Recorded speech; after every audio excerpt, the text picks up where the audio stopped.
right? Like you're a founder. The fundamental DNA of a founder is that they're going to solve big problems or they're going to solve a problem. You never think about a pivot in that direction, right? You're like, oh, the technology doesn't work. Let me think of something else. The tech worked.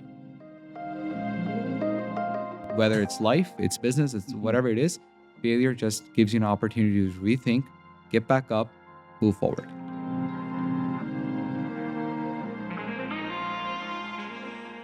Hello and welcome, ladies and gentlemen, to the Young Guy International, another episode of the podcast. The mission here is still to create a socially connected world. And today we are going to have an interesting conversation with one of Velocity's directors of health. And we're going to explore the different avenues of business and the work that Velocity is doing to support founders in the Waterloo-Kitchener region and beyond. But before we get into the discussion, we want to thank the Office of Research for financially supporting us with this podcast. We want to thank Liftoff by CCAWAR and Velocity for graciously giving us this space to use. And we want to thank you for continuing to watch the previous episodes. We see the support and we appreciate you for your feedback and your help as we continue to create, again, a socially connected world. Today with me, I am joined by the director of Velocity Health. He is also the co-founder of Curiato, which essentially uses smart surface data and insights to support caregivers and healthcare facilities in their quest to deliver the best possible healthcare. He's going to take us through his journey with Velocity, but also his journey as a student at the University of Waterloo and how that all linked to him becoming a starter and becoming a founder and eventually leaving Curiato to now being the director of Velocity Health. I am honored and happy to welcome you, Moazam Khan. Thanks for being on this podcast. How are you doing? And thank you. Great. How are you? I'm doing good. Happy to have you here. Everything's been going well. Hope you've been good. Yeah, it's finally a sunny day outside. So exactly. It's getting warmer out here. Yeah. But, I've been doing this with most of my previous guests. It's just to set the scene, like an icebreaker, because it is the Young Guy International.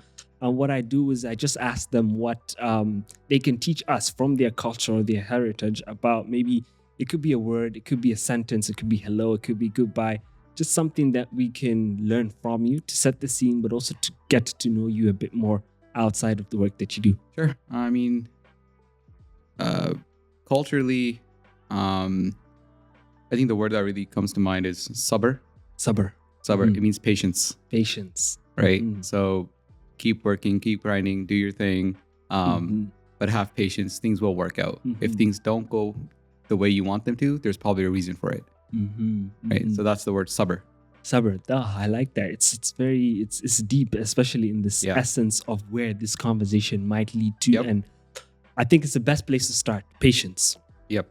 I want to take it back a little bit to when you started at the University of Waterloo. Sure. When you told me you did honors biology, but you had a minor in business.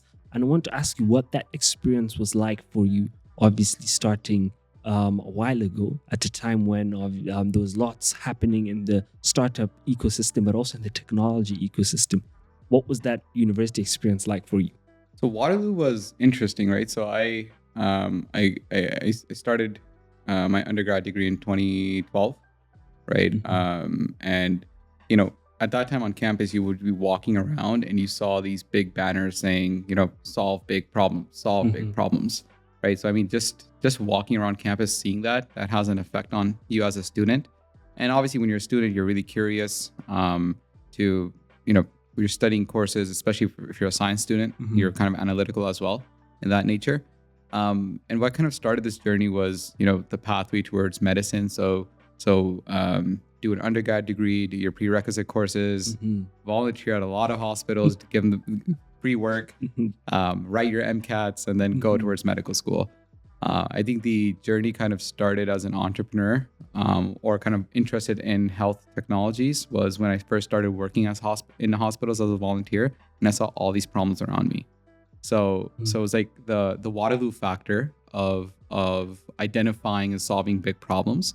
Plus you're at a very complex facility where you're surrounded by lots and lots of problems, right? So just combining those naturally just got the curiosity started, got the minds to start thinking more.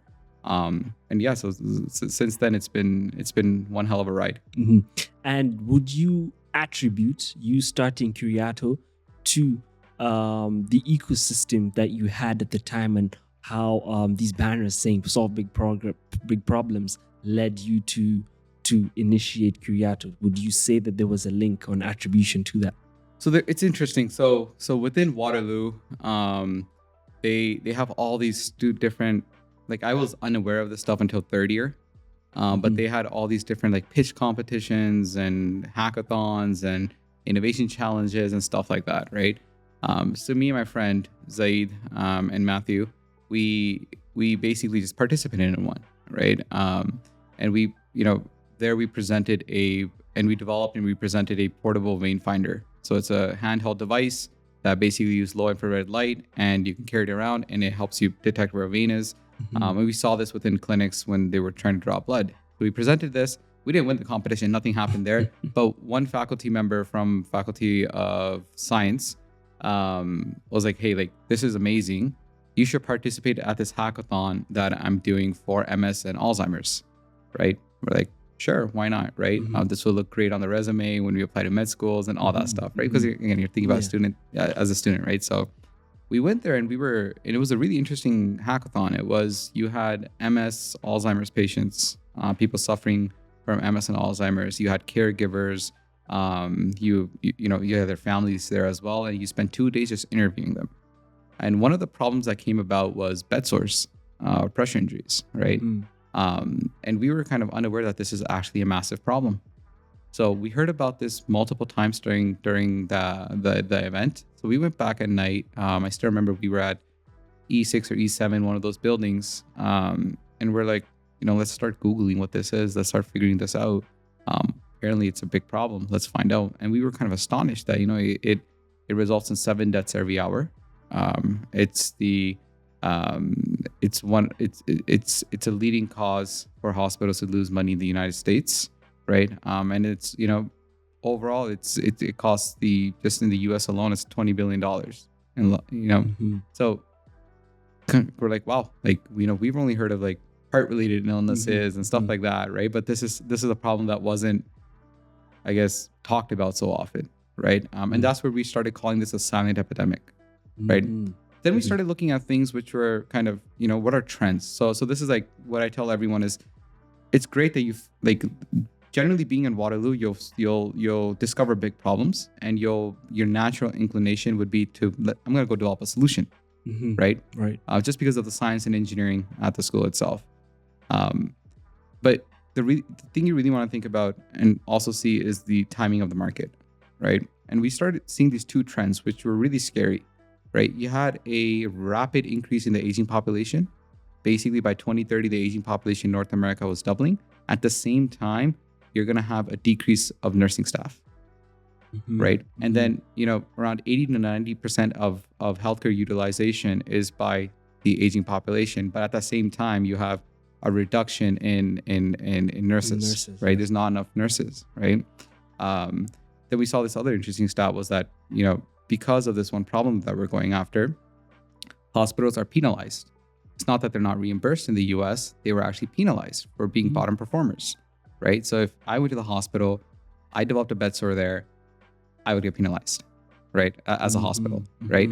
So it's like these trends were just like, okay, this seems really interesting, right? So we went to Velocity. Velocity gives a lot of support. We were first part of Velocity Science. So we were just messing around with the solution there. And kind of, developing the early stages of our prototype and what this will look like. I wish I would have brought a picture and kind of showed me the evolution, but it was pretty nice. And then we presented at the Velocity Fund Finals in 2016. We won that competition. We came to the incubator, and from here we just started growing. And the ecosystem has been really, really supportive in that aspect, I would say. Not just the Waterloo ecosystem, but the Velocity ecosystem. And the biggest thing that you have at Velocity, which I found was the real asset, was not the space, it was the other founders and the network of founders. So you have founders 2 or 3 years ahead of you that have raised a Series A that you can rely on for guidance, making investor introductions, help you how to navigate regulatory, telling you how to do product development, right? So this ecosystem is special in that sense because you have that network, and that's something at Velocity that we really pride ourselves on. I see. There are two things that I wanted to explore that you mentioned in as you were talking about this. You said that when you went to do the pitch at the first time, one, you didn't win the pitch. Now, the question I have in regards to that is, how were you able, despite not winning the pitch? Because I do know many peers of mine that have not won pitches and are discouraged because they feel like that has discredited, or they don't feel like their initiative or their idea is being valued because it has not won that 5K, which Velocity does give. How were you at the time able to navigate through that and still stay focused on implementing your idea regardless of these external factors? So I actually pivoted, right? So I mean, that was like that stuff would never work. The vein finder stuff that we were making, because it was, what we found out was that clinics use rubber bands. So why would they buy a $300 or $400 device when they could buy something for a couple pennies, right? So that would never work. I would say just to that point, right? So I mean, we had really good success in pitch competitions. You have to get comfortable to deal with ambiguity and with rejection, right? And that's when the whole concept of sabr and patience comes in, right? When you're determined and you believe that what you're doing is actually going to solve a problem and is going to make an impact, there's just something in you that you don't stop, right? The hustle is still there. So I'll give an example.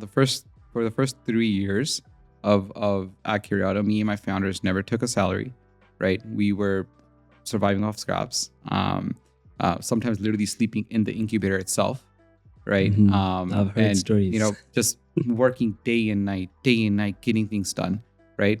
And mind you, this is 3 science students or science graduates from Waterloo without an engineering background developing a tech product, right? So it was a lot of studying, it was a lot of work, and we had no business background. We didn't even know how to make a simple balance sheet or even know what a balance sheet was, right? We didn't know what financing meant. We didn't know what a safe agreement was, a convertible note was. This was just us learning, right? And implementing at the same time. And that's why Waterloo is special, because of experiential learning. And then, if you go raise your first round of financing, your pre-seed, you're probably going to talk to 100 investors, and out of 100, probably, 10 or 15 would be interested. And from those, 5 or 6 would probably, fund your company, if you're really lucky. So you have to get comfortable with rejection, and you have to get comfortable with ambiguity, because there's a lot of things that you don't know, but you need to have the mindset as, I'm going to figure it out. True. Right. And nowadays, with all these resources available at your fingertips, it's easier than ever. True. I agree. I think right now, and I'm seeing that as well, is the amount of resources that are available to us from the different incubators across campus, and even in just the Kitchener-Waterloo region, is slowly growing. And on that point of being, acceptance, rejection, I think it's very powerful to understand that sometimes things might not go your way, but if you really do believe in the idea that you're trying to do and in the impact that it potentially has, I think it's worthwhile, pushing it on. The other thing that's still on the first point before we explore this other aspect is the fact that you mentioned what Velocity did for you at the time in sort of bringing you into this ecosystem. How has that developed and changed now into supporting more than just tech founders? Because I'll tell you this, there is a misconception that Velocity only supports tech founders. But from your perspective and from where you sit, do you want to demystify that misconception, or do you understand that, yes, that is what Velocity essentially is? Or are you trying to say that, no, that's not exactly what we are, but we are an incubator for all and for everyone? We support founders, right? Plain and simple. We help founders move further, faster. That's it. So campus programming, there's a number of initiatives on campus that support founders, right? Everything from innovation challenges to the labs and the equipment that's given to founders, the programming that's provided to founders, the funding that's provided to founders to help students, develop or move their technologies or what they're developing forward, right? At the incubator, it's more, they've shown traction. They've shown that they have some customer traction. They have they understand the market, they know what it means to be a founder, and that's when they come to the incubator, and we kind of train them to become, because we have this fundamental belief that, a founder will pivot many times, right? We don't want to judge people on what they're building, but rather on how they are as a founder. Do they have that? Intrinsically, do they have that? I'm going to get this done mindset, right? They're not afraid to break down barriers and get things done, right? Regarding the demystification of Velocity only supports tech founders. Look, we're situated in Waterloo. Like I would say 95% of what I see is just tech. True. We have more tech than we know what to do with, right? So it's, I would love to see some social innovations. I would love to see some, simpler projects. But at the end of the day, it's we live in a world where, especially with artificial intelligence and no-code platforms, right? Everything's being solved by quote unquote tech. Like, it's probably not hard tech. You're not coding something or you're not building something, but you're still using open source models, you're using no-code platforms, you're developing something out, a quick solution, you're putting it out in the market to solve a problem. So I think it's just the nature of where we are and everyone that we're surrounded with. And Waterloo being a really good school for science and engineering, I think that's just the nature of the environment. Of the environment. You can't run away from it. You can't run away from it, right? Yeah, that's true. And I want to circle back a bit to the journey of Curiato. Sure. And now how that has sort of helped you become, obviously, the director of Velocity Health. What lessons did you see linked the journeys between the two? And how now are you able to, in your position as director of Velocity Health, help other health tech startup founders? Sure. So when we started Curiato, there was not a lot of support generally in Canada for health technology companies, right?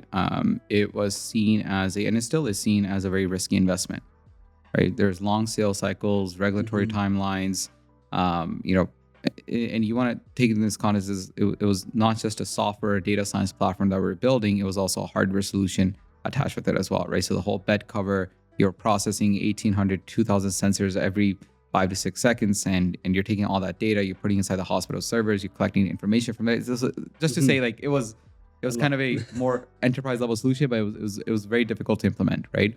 And a lot of times we would pitch, and I would say from all the money that we ever raised, it was close to 10 to 15 million that we raised. We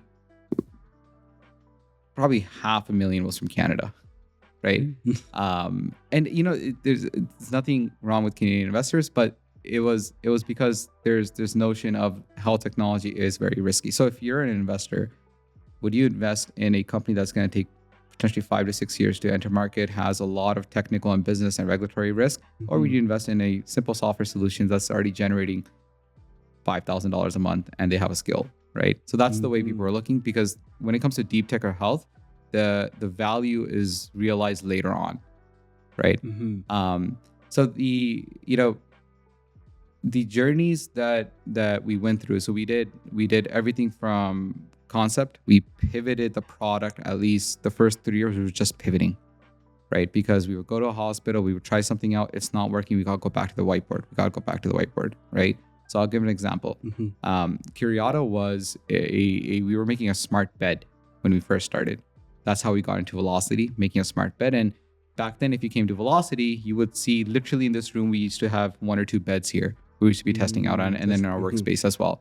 And the bed used basically pressure, temperature, and humidity, and it would fluctuate the pressure off the bed. So with the actuators, right? And that was the whole concept. But then we went to some US hospitals, we started discussing with them, and we found out, and this gets really interesting, was that hospitals are already locked with 5-year leases with major bed companies like Stryker and Huron, right? We're like, oh, wow. Okay, so that means that it's really hard for us to compete, right? And the market is basically one competitor owns like 60%, 70% of the market share, right? Then we came back. I remember this drive, we were coming back from Buffalo. We remember this drive and we were just really bummy. We're like, oh man, 2 years, we have something here. And then we're just thinking, we're like, what can we do? I remember we came back to Velocity, to the incubator, to our office. We got in a meeting room, and it was like 9 p.m. at night or something. And then we basically were just thinking as myself and the co-founders of what we can do, right? And that's where the actual Curiato came out of, which was they already have beds, right? But the beds are not providing them the information they need. How do we make existing beds smarter, right? And that's where it was like, let's develop bed covers that are sensor enabled, right? And the way you want to think about this is that there's millions of beds in US hospitals and nursing facilities, right? True. The surface of those beds are all open real estate. We want to go and plant our flag. And as we plant our flag and we start collecting data, we're going to enter the market with BedSource, but then there's this whole platform of applications that we can later release. So that was I think probably the best pivot that we did, right? Did it then, when you pivoted, were you able to then implement it? Yes. So we did. After that, we raised quite a bit of venture capital. The story was more aligned with what investors saw in the market, right? And we did 4 clinical trials. We got our Health Canada approvals, our FDA approvals. We had some major distribution contracts, and it was just really fast paced until COVID came. So everything slowed down. Yeah, everything slowed down, right? So from those lessons, right? Like everything I learned as a health tech entrepreneur at Velocity and how I'm implementing that as the director of health at Velocity is and the premise is how do I make founders go faster, further, and faster, right? The way we're doing this is connecting them with the right resources. So whether it's regulatory support, it's clinical support, connecting them with other health founders to help them, whether it's, hey, can you introduce me to an investor, or can you help me review my pitch deck? Can you give me guidance on my go-to-market strategy, right? Other than that, the space and the resources are always available.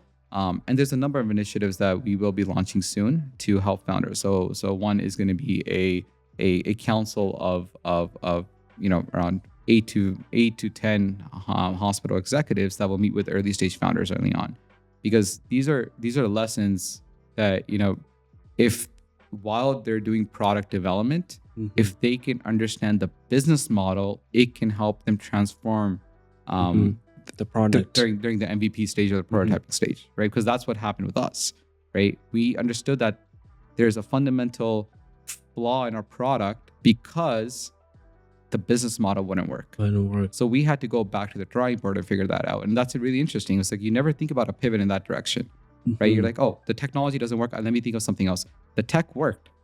The business model wouldn't work, right? So this is something that we tell everyone. It's like, before you start your company or before you start working on a product, think about the channels, right? Number one, think about the channels. How are you going to get this to market? What avenues are you going to explore, right? Because that helps dictate what you want to do with your product and how you want to design your product as well, right? The product will come second, especially in Waterloo. It's a city full of scientists and engineers, right? Like we're not worried about tech. That's right? True. Yeah, we have it. We have it, right? And then the kind of if it my fundamental belief is that we can help founders if we're able to equip them with the right resources, we can help them move really fast. So whether that's clinical trial support, that's support on the regulatory front, that's support on the venture capital front, the funding front, and the mentorship front. So Velocity Health, we've been doing for around 2 years now. In the first year alone of providing the support, companies raised $70 million and did $36 million in sales at Velocity. So it's I would say those numbers are great, but it could be more. And over time that will, you'll see an explosion in these numbers, hopefully. I think they will, because Velocity does have that appetite, especially with the different founders, and Waterloo in itself. The appetite for startups is insane. At least I can feel it from my position, also being a founder of a couple of organizations. But I want to challenge you on Velocity's ethos, which is faster, further. Do you genuinely believe that speed, especially right now, is the best way to approach doing business? Or do you find that calculated approaches towards how you go about the work that you're doing is the better approach. Why I say this is because many people right now, many young people my age, we are obsessed with the idea of doing things quickly and just implementing without thinking about what exactly we are trying to do and the impact of what we are trying to do is. So I just want to challenge you on that aspect of Velocity's ethos, which is faster, further, and whether you genuinely believe, yes, you're going to say yes because being the director of Velocity Health, but from the perspective of what that means to a young person, how would you sort of shape that understanding in a better way? Because when people hear faster, they'll think, oh, I just need to wake up, make an idea, implement it. Velocity will be right there to help me out. Sure. So the ethos is further, faster. We help founders move further, but faster, right? And not further and faster, right? Okay. Let me clarify that. Further, faster, right? So no, that's a great question. Look, I have a fundamental belief that, and I'll give an example from my earlier days as well, right? So not a lot of people know that when I was in second year, I was working at a family physician office, right? Primary care. So they had a big issue with triaging patients, right? Patients would call and there would be like one or two nurses always just on the phone and scheduling and all that stuff, right? And I saw that and I was like, okay, this is definitely a big problem, and how do we solve this, right? And this was like 2012, 13 or 14, I forgot, right? But it was basically chatbots had just come out. Remember, the chatbots had websites and all that stuff, and you can kind of use BPN modeling, so business model notation modeling, and you can kind of automate a lot of systems within what they were doing. And I basically, with me and my friend, we were volunteering there, and we're like, why don't we just develop something? It's just out of pure curiosity. It was a summer, we didn't have anything else we were doing, so let's do this, right? And it was basically on their website. You can go on the chatbot and you just basically put in like, I need to have an appointment with this doctor. This is the reason, blah, blah, blah, all that stuff, right? And it just goes in their system, right? And the nurse can follow up with an email or a call, right? We developed that, and the person that owns this chain of clinics was really impressed, and he just bought the solution from us, right? I won't get into how that transaction was done, right? Because we were not a company, right? Yeah. We didn't even know what a company was or how do you even register a company. We were 19 or 20 years old, right? But that's basically how I started. The reason why I bring that up with further, faster is because if we had waited 6 months, 7 months, we caught the buzz of those chatbots. We implemented something really quickly and we just put it out there. The thing is, we were quick to identify a problem, implement a solution, test it out and see if it works. And, results are in front of us. If that had not happened, maybe I would not be here right now, because that really got the engine started of like, oh, there's so many problems in healthcare. I need to solve these, right? Why we, motivate or express our desire for founders to move further, faster, is because I think that fundamentally, the day and age that we're living in right now, it's so easy to start a company, right? It's never been easier than before with all these resources around you, right? If you're really passionate about a problem that you want to solve and you're unable to validate that problem as fast as possible, you're unable to speak to as many customers as fast as possible, right? Someone else will do it, right? Someone else will do it, right? Like when I hear founders and I see on the slide deck, it says, oh, we have no competition. I was like, no, you have competition. You just didn't search enough, right? The other thing is like when you're a founder, especially when you're a late stage founder, right? You're not just dealing with you're not just dealing with one problem. You're dealing with a multitude of different problems. When you're early stage, you're kind of focused on validating the problem, figuring out if there's a market for it, and developing a solution, right? But when you're a late stage founder, you're worried. You're worried about your company's culture and HR. You're worried about the tech, right? You're worried about financing is a big one. Your employees, that's a big one as well, right? All these worries are with you when you're a CEO of a let's call it seed Series A level startup and beyond, right? If you're unable to make decisions quickly, you won't go as far As far. as you want to. Mm. So giving founders or teaching them or expressing our interest in founders moving further faster is for them to deal with ambiguity and to make decisions very fast, Mhm. right? Mhm. That's where I think and look, like, do not be under this misconception as like, oh, develop a solution quickly, right? That's good, but what we really want you to do is go validate the problem, go validate the market as fast as possible, and figure out and understand, is there actually a market there? Because a lot of times what happens with early stage founders, and I've been guilty of this too, is we'll read something or like, oh wow, this is a big problem, right? And we never understand why that problem exists. And the only way you can understand why that problem exists is if you go out there and figure it out, right? So think about it this way, right? Give me a problem that you recently came across. Let me put you on the spot. Well, you could to think about, for example, I'm going to link it to one of my organizations, education. Sure. And let's think about how education is from a teacher, parent, student perspective. Those three stakeholders, how can we keep them, one, informed about what their students are going through? This is now in what we're doing in East Africa right now. How do we keep that ecosystem, those stakeholders informed about what the child is doing in a quick way? They use this technology and makes it easier for the parents who don't have to physically always come to the schools to understand what exactly is going on. So that's an issue that right now is sort of being discussed, is how can we get parents to quickly and easily access information about their child who's in school on a day-to-day basis without needing to physically be there.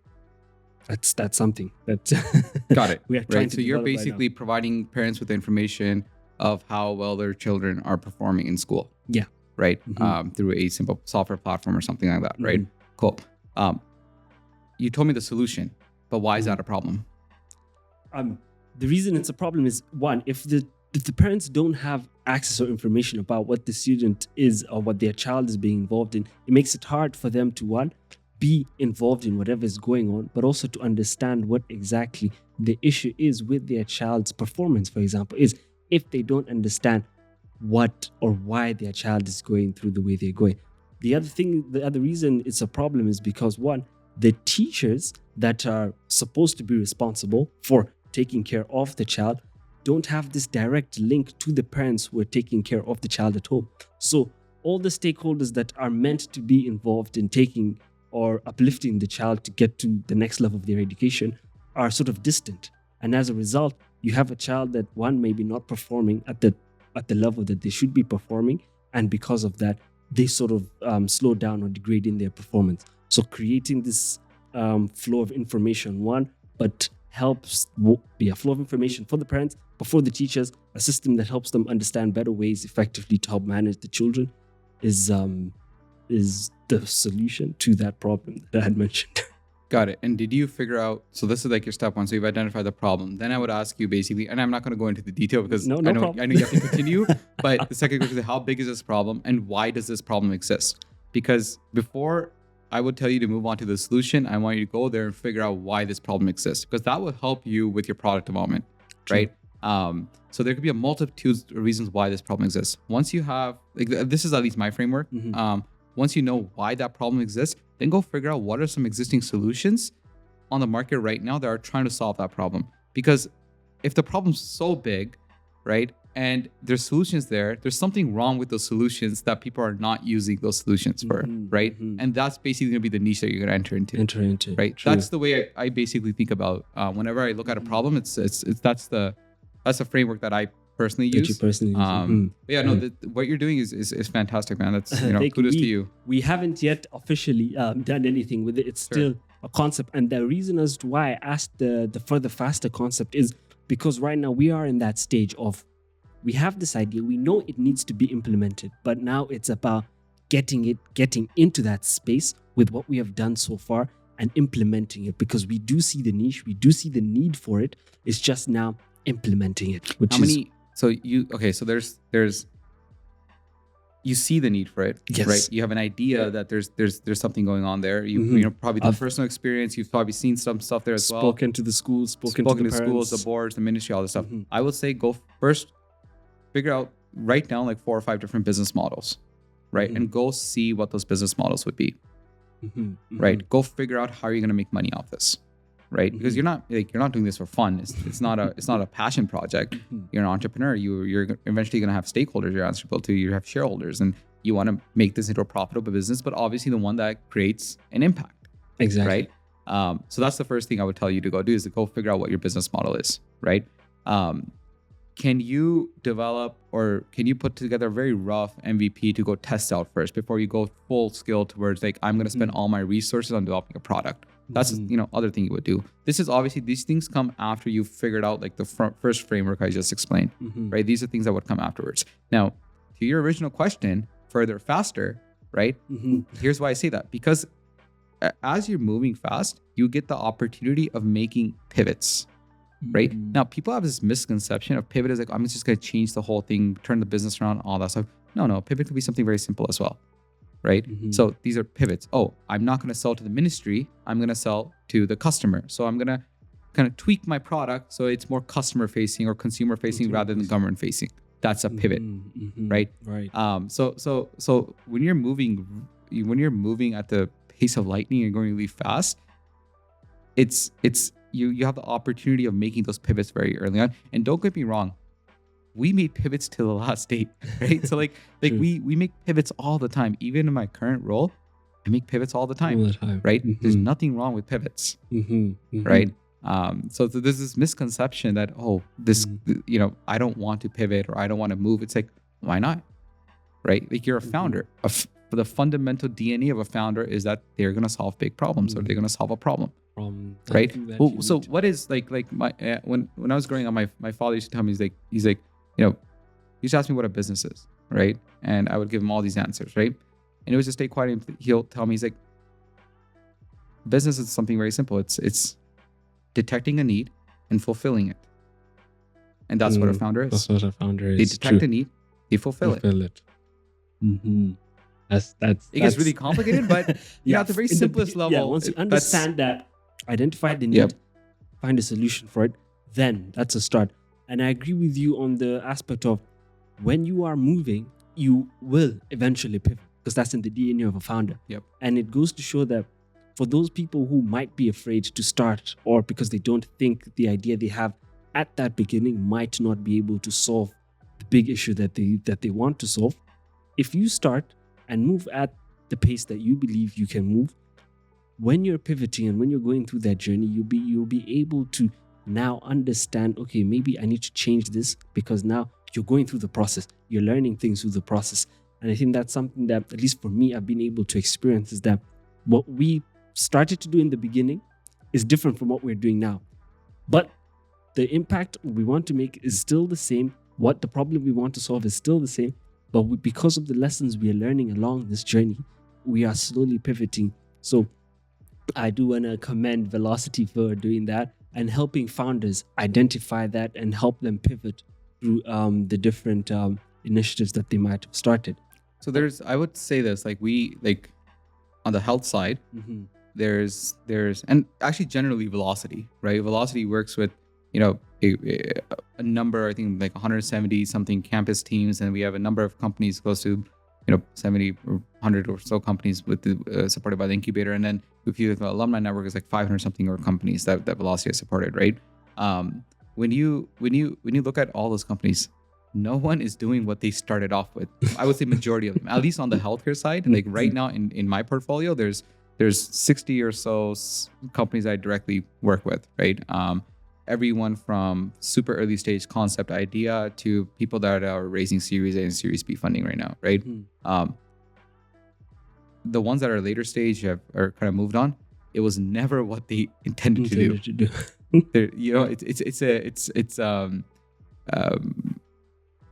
There will be pivots, there will be changes, but it's still moving in the right direction, right? For you personally as a founder, you're moving in the right direction to solve that problem. True. I agree. You shouldn't you shouldn't be, my thing is, my personal belief is you shouldn't be in love with the technology. You should be in love with the problem With you're the solving. problem you're solving, yeah, because then that will keep you focused. Yep. And whatever happens along that journey of getting to the problem, you're learning from them, Yep. and you're challenged to continue Exactly. to stay on that path. Exactly. Circling back, like I was saying, to the health aspect of the companies that you support, what are some obstacles that you have identified when many of these health startups come to you seeking advice? What obstacles have you seen they sort of speak to and mention?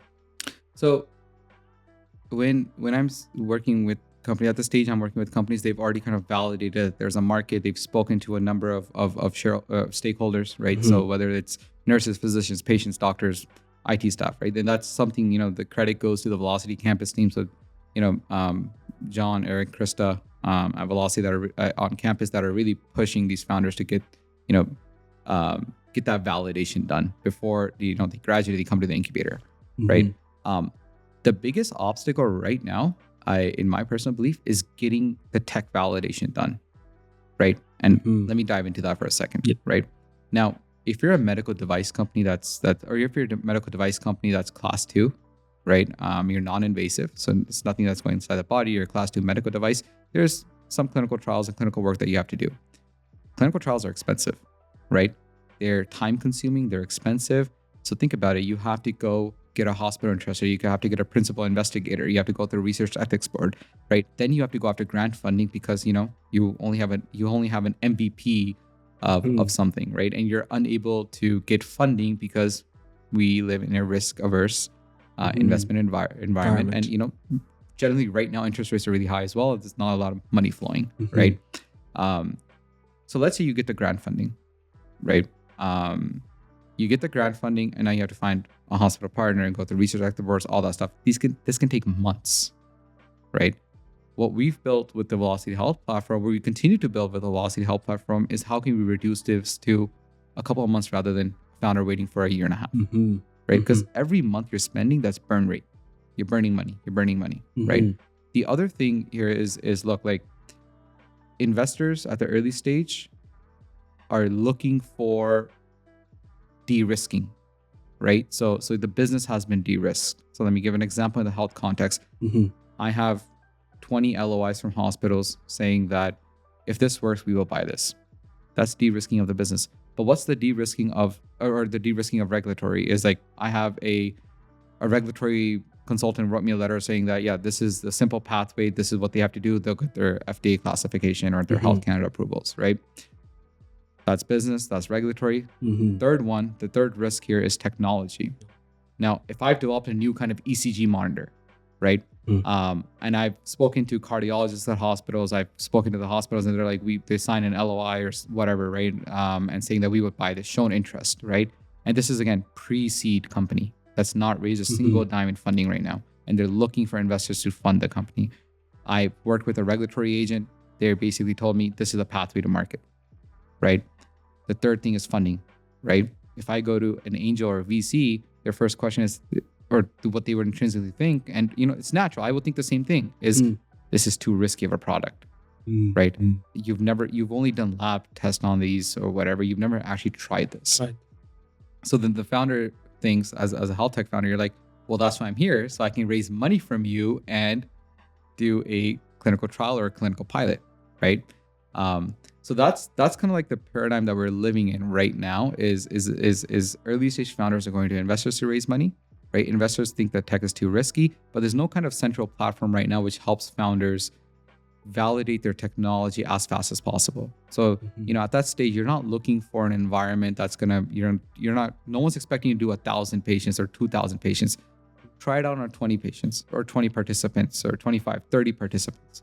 That's something that we're striving towards and building a facility towards that would help early stage tech founder or health tech founders validate their products as fast as possible. So then they can go in front of investors, so that at this point they have the business, they've done business validation, they've done regulatory validation, and now they've done technical validation.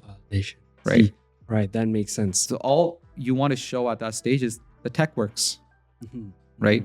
You still have to do more clinical trials based on the guidance you get from your regulatory advisors and your clinical advisors. But at that stage, you're showing hey, I tried this on 30 participants, it works. And that's what you're trying to sort of help break the barrier with. Yes, I think if we're able to solve that problem, because look, like you have all this investment going to early stage startups, you have all these ecosystems are developing into early stage startups, and we're supporting, and we're seeing and like I said, it's easier to start a company than ever, right? True.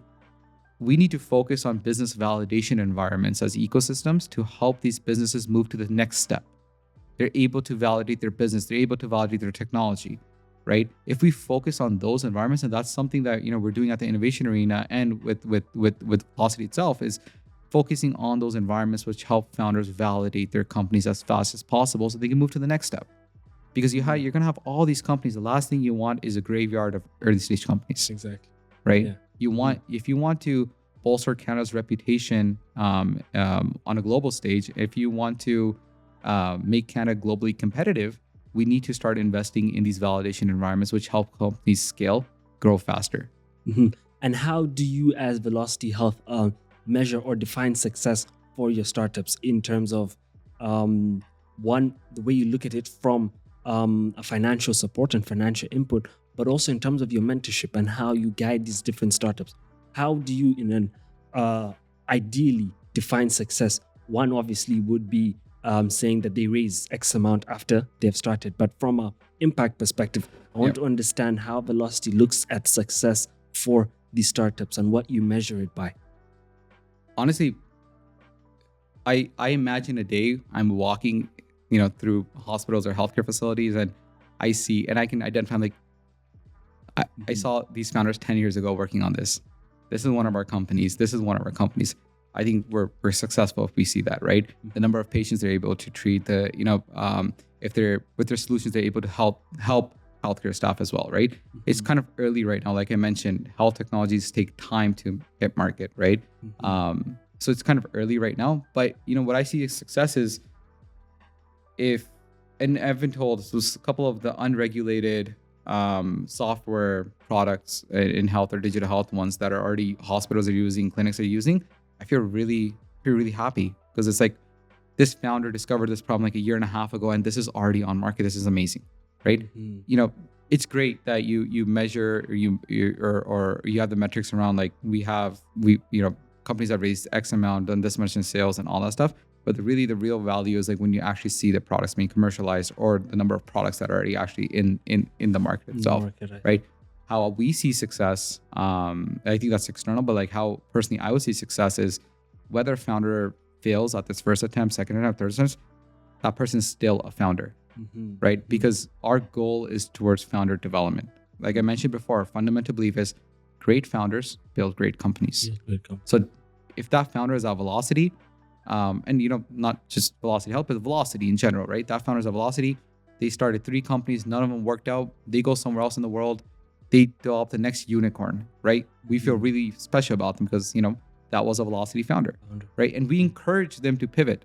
That's the whole idea here, is that we're giving you this validation environment so you can not just identify problems and identify a market you want to go after, but also work on your solution, validate it in this environment, and see if this will work. Right? But yeah, that's like that's the metric that I personally would use. Is if I'm walking somewhere, it's like, oh, that's a Velocity company. So I mean, so I'll give an example, right? It's just like I was at a university. I won't name which one. It wasn't Waterloo, but it was another university, and I'm just touring their labs. And so Alroy is the director of Deep Tech, and he was the founder of Volterra. And one of their labs, they had a Volterra printer. I was like, oh wow, that's a Velocity company, right? It's just spontaneously, right? I was like, wow, that's amazing, right? Like I know this person, I know the founder, right? And I see their product there, right? There. Another example is we have a current portfolio company that helps digital health companies integrate with EMRs at hospitals, right? Which is kind of a big issue, right? Through prior HL7 APIs and stuff, right? And they make that integration process seamless and easy, right? And I was at a conference, and this was there was a founder that was basically like pitching his product to me, and I was like, oh, non-Waterloo, non-velocity, right? And I'm like, oh, like how are you integrating with EMRs, because you have to push data into the EMR. He's like, oh, we're working with Topology Health. I was like, that's amazing. Right? Like, I'm like, yeah, I know them. I know. Right? So there's a multitude of examples like that, and that just makes you happy, because you see like these companies, like a while ago they were just working on an idea, and now people are talking about them. I see. And as we wrap up, I sort of want to ask you from a personal perspective, or you could answer this as obviously the director of Velocity Health. What essentially you would tell someone that's looking, one, to start a business, but also someone that might be looking for an incubator, whether it's in Kitchener-Waterloo, and speaking to Velocity? What would you tell them? So that is to the people that are looking to start businesses, or that might have that fear of failure, one, but that fear that their idea might not be able to have that validation to be able to create the impact that they want. But then also speaking to Velocity's impact over the years since its inception in 2008 to where it is now, and how you can bring more founders into your ecosystem to use you guys as maybe a special purpose vehicle to essentially where they want to go. Look, we work with a number of different ecosystems across Canada, and different ecosystems have different mandates and purpose. Like, our focus is just founders. I'm going to make that very clear. Our focus is working with founders, doing founder development. That's our focus, right? Now, there's times that, you know, there's founders that are working on ideas, and we're like, you know, I can personally never help you with this idea or what you're working on, but let me introduce you to this other ecosystem partner, and they'll have great success. So I think the fundamentally, like, ecosystems need to work together, right? Like whether it's Montreal, Waterloo, Toronto, you know, Calgary, right? Vancouver, it doesn't really matter, right? It's like, if we work together to kind of figure out how we're able to push companies and founders further faster, it's going to have this is going to pay dividends in the future for the Canadian economy. That's at least my belief, right?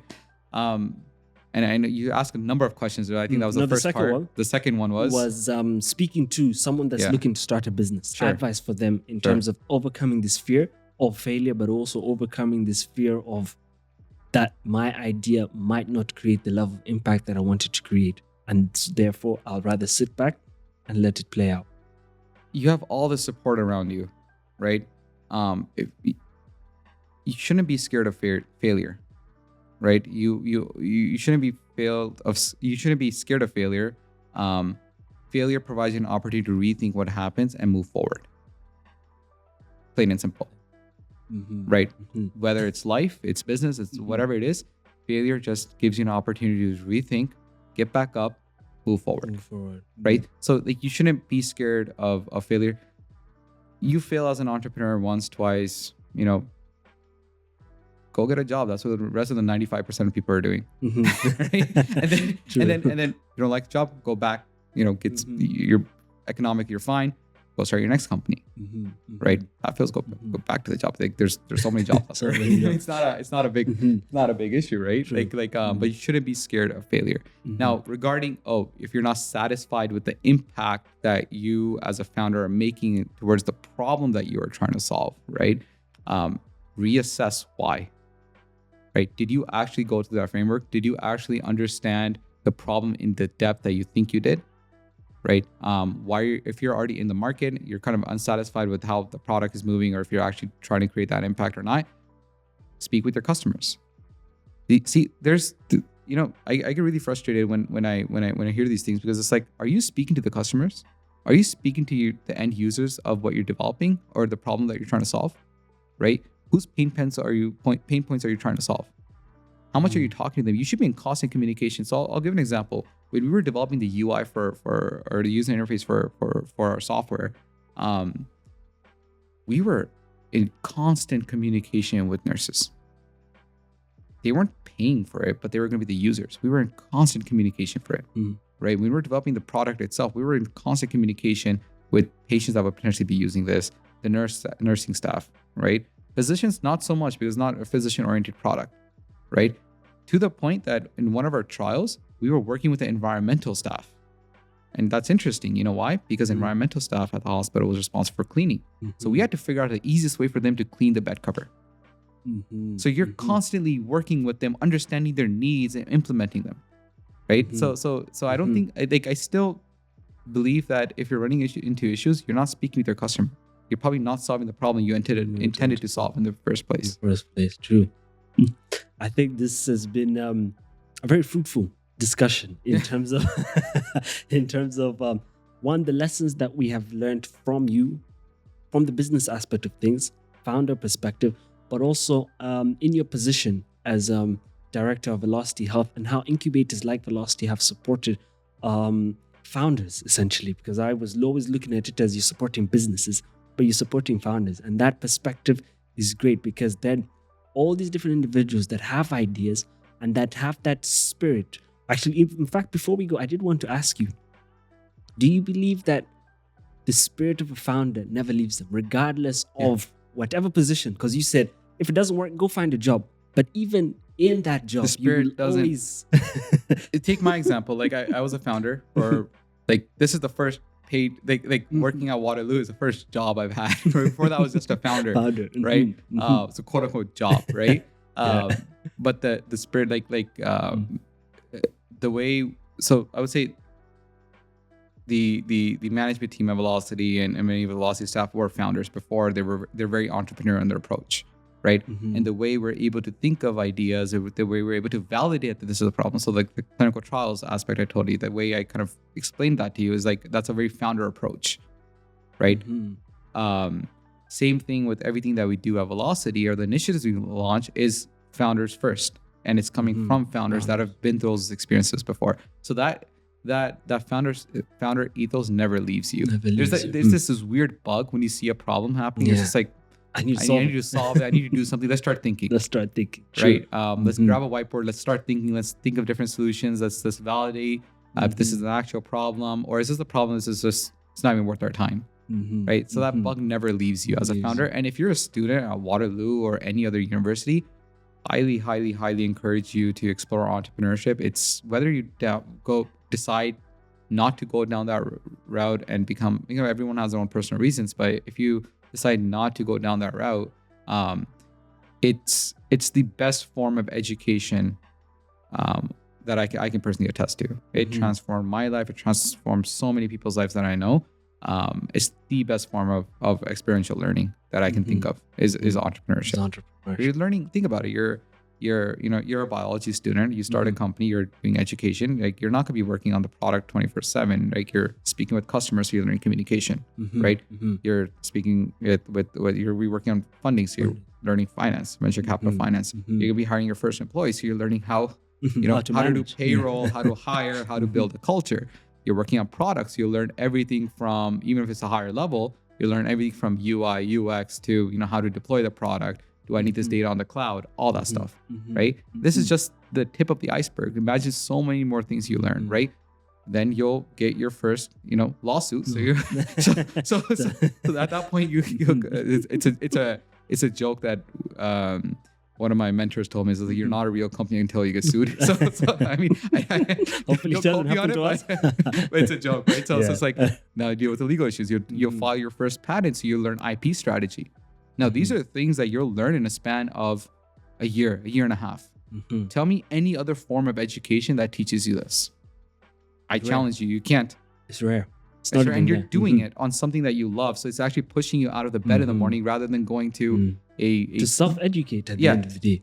Right? So, and with all the resources around you, and that's the thing, is just like, get comfortable with failure, get comfortable dealing with ambiguity, and learn how to make decisions fast. So processing information as fast as possible. Right? Because you don't have time to, there's no homework here, right? You have to learn something, implement it, learn something, implement it, learn something, implement it. That's and it. If you fail, you fail, that's fine. But like, at the same time, it's like you're learning something, implement it. Yeah. Right? So your pace of execution just naturally increases. True.